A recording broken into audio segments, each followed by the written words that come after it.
Language. Constantly changing. Evolving ever so slowly for most of us. But from the lips of one extraordinary woman, brand new words are born almost daily. Well, is she inventing or is she adapting? Language is such a protean thing, isn't it?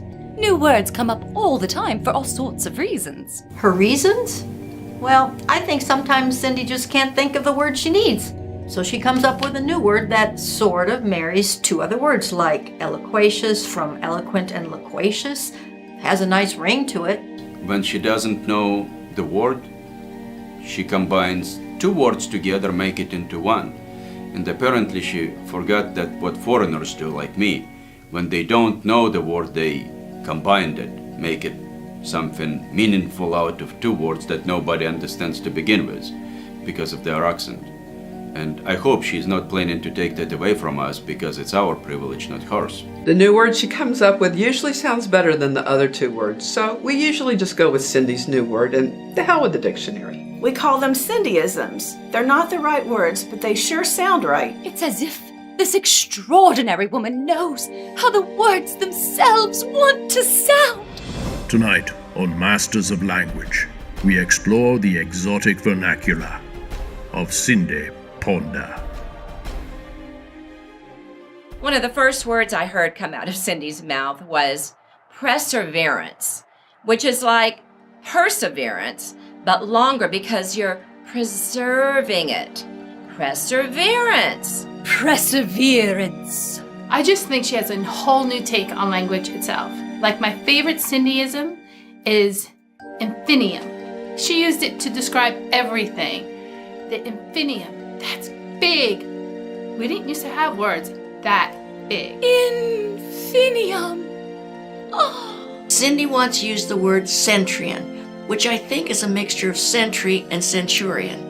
But she came up with a much more efficient word, centrion, which would describe a very military sort of guard or sentry. And I probably wouldn't use the other two words anymore. Centrion. Centrion. Centrion. Centrion. Centrion. Centrion. Centrion. It's from these saucy perversions of language that our verbal communications become ever more sensual. There's a hidden melody behind the words that only Wynn Ponder can hear. With the golden ear of a classical master, Cyndie chooses just the right words to blend and torture into delightful new amalgamations of sound. One Cyndieism I really like is sombering, like a sombering moment. Anyone else would say a sobering moment. But really, doesn't a sombering moment sound more sobering than a sobering moment? A cute one she came up with when she was little was upteen-jillion. Most people would say umpteen-jillion, and that would be enough. But Cyndie didn't stop there.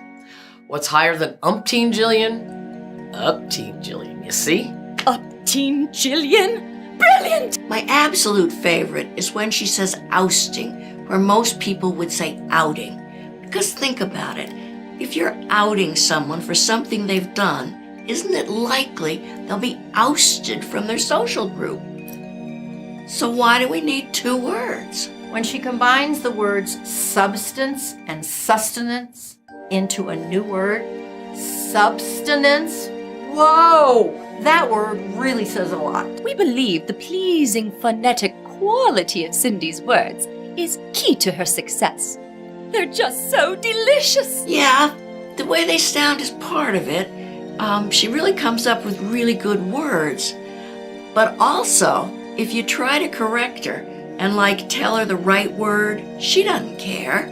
She keeps using her words. So we might as well get used to her word. She has no interest in learning the correct word. I think she's just too busy innovating. Might as well settle in and get used to the Cyndie dictionary, because she's never going to look at yours. The words that Cyndie says are become part of the vocabulary, and they are here to stay, you like it or not. Cyndieisms are here to stay, like it or not. The beginning of movement, possibly. A revolution? In language? Absolutely. But what lies ahead for this maestra de la lengua? I can't help but feel that the sky's the limit here, as long as we can keep this woman talking. I have no doubt that Cyndieisms will just keep getting more and more popular. They're just catchy words. These are the words we've all been looking for. She's like Sarah Palin done right. Join us next week on Masters of Language for a remembrance of Noam Crosby. But to have a star, Mike, put in cement that is permanent, I mean, that's there for posterior. That's going to be there. Posterior? Yes, of course.